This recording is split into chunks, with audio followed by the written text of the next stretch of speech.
झगड़ा को छुड़ाने के लिए पुलिसकर्मी बस से उतर गए। 2 पुलिसकर्मी उतरे, हालांकि उनको नहीं उतरनी चाहिए थी।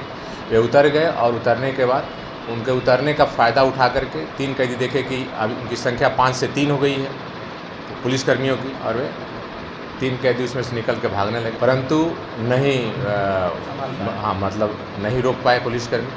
और अच्छा ये हुआ है कि ये जो भागे हैं इनके पास झंडू बाम कहीं से था। झंडू बाम का इन्होंने इस्तेमाल, पुलिसकर्मी की आंख में इन्होंने झंडू बाम को झोंक दिया। कैदी की पहचान हो चुकी है। ये तीनों कैदी, एक का नाम है नीरज चौधरी, एक का नाम है सोनू शर्मा और एक का नाम है सोनू कुमार। ये तीनों पटने के ही रहने वाले हैं, भिन्न भिन्न थाना और भिन्न भिन्न जगहों के। और ये तीनों। नमस्कार, आप देख रहे हैं लाइव बिहार। मैं हूं आपके साथ असलम अब्बास। बिहार पुलिस की विफलता एक बार फिर से देखने को मिली है। जी हां, बेऊर जेल से 45 कैदियों को लेकर पटना के सिविल कोर्ट जा रही कैदी वान से 3 कैदी फरार हो गए हैं। जिस तरीके से फरार होने की घटना, ये भी एक फिल्मी स्टाइल की तरह हुआ है।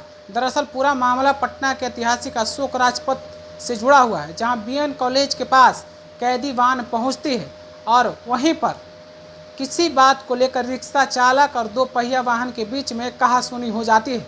और इसी दौरान कैदी वाहन को ले जा रहे अपनी सुरक्षा में रखे हुए पुलिस जवान के 2 कैदी नीचे उतरते हैं और इसी दौरान जो कैदी हैं वो झंडू बाम का इस्तेमाल करते हैं। इस बात की जानकारी टाउन डीएसपी अशोक कुमार दे रहे हैं कि कैदी जो हैं झंडू बाम का इस्तेमाल करते हैं, जिसके कारण वाहन में मौजूद 3 पुलिसकर्मी की आंखें चौंध जाती है, यानी आंखें बंद हो जाता है, उन्हें दिन में कुछ नहीं दिखता है और 3 कैदी फरार हो जाते हैं। तो आप समझ सकते हैं किस तरीके से फिल्मी स्टाइल में कैदी वाहन से फरार हो गए हैं। सिविल कोर्ट पहुंचने से पहले ही वो फरार हो चुके हैं। ज़रा सुनिए इस पूरे घटनाक्रम के बाद किस तरीके से टाउन डीएसपी अशोक कुमार अपनी सफाई और बिहार पुलिस की सफाई में क्या कुछ कह रहे हैं और पुलिस को किस तरीके से बचाते हुए देखे जा रहे हैं। फुलवारी जेल से 43 कैदी वाहन में माननीय व्यवहार न्यायालय के लिए लाए जा रहे थे। लाए जाने के क्रम में बीएन कॉलेज के सामने में रोड जाम था। एक ई रिक्शा और मोटरसाइकिल के सवार में तू मैं झगड़ा झंझट हो रहा था, उसको लेकर के रोड जाम हो गया था। उसको छुड़ाने के लिए, झगड़ा को छुड़ाने के लिए पुलिसकर्मी बस से उतर गए। 2 पुलिसकर्मी उतरे, हालांकि उनको नहीं उतरनी चाहिए थी।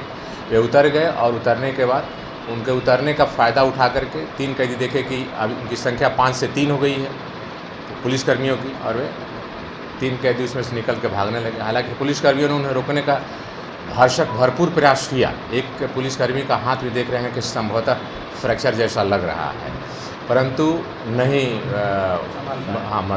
नहीं रोक पाए पुलिसकर्मी। और अच्छा ये हुआ है कि ये जो भागे हैं इनके पास झंडू बाम कहीं से था। झंडू बाम का इन्होंने इस्तेमाल, पुलिसकर्मी की आंख में इन्होंने झंडू बाम को झोंक दिया और झंडू बाम को झोंकने के पश्चात आंख में जलन होने लगा और उसका फ़ायदा उठा करके ये तीनों कैदी पुलिस कस्टडी से भाग गए। कैदी की पहचान हुई है? कैदी की पहचान हो चुकी है। ये तीनों कैदी, एक का नाम है नीरज चौधरी, एक का नाम है सोनू शर्मा और एक का नाम है सोनू कुमार। ये तीनों पटने के ही रहने वाले हैं, भिन्न भिन्न थाना और भिन्न भिन्न जगहों के।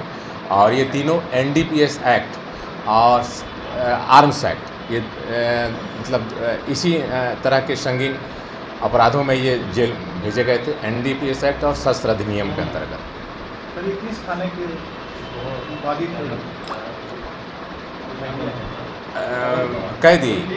कैदी एक भद्रघाट आलमगंज का रहने वाला है, एक नंदगोलवा माल सलामी का रहने वाला है और एक कैदी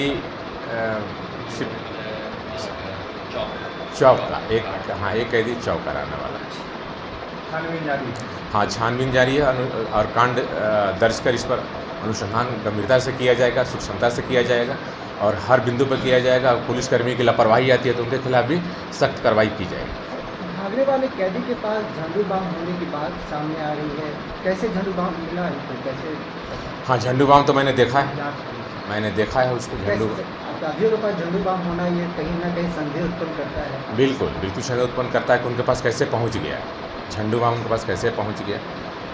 ये तो जांच का विषय है, अनुसंधान का विषय। इस बिंदु पर भी जांच किया जाएगा, अनुसंधान किया जाएगा। इसमें भी अगर किसी की लापरवाही उजागर होती है। तो आपने टाउन डीएसपी अशोक कुमार को सुना है, वो किस तरीके से बोल रहे हैं कि 3 कैदी फरार हो गए हैं जिन पे संगीन अपराध के आरोप लगे हुए हैं।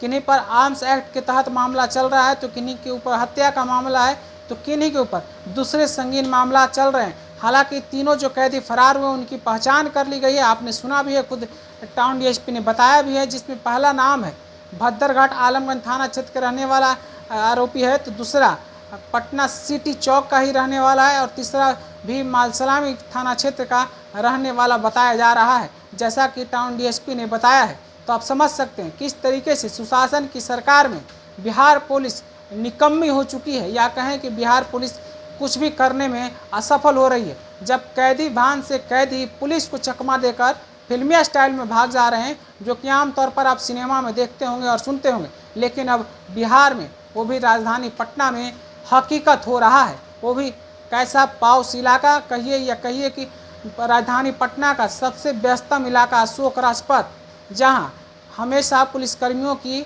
आवाजाही होती है। बगल में सिविल कोर्ट के बगल में पीरबहोर थाना है, तो दूसरी तरफ गांधी मैदान, और इसी दरमियान में इस तरह की घटना हो जा सकती है।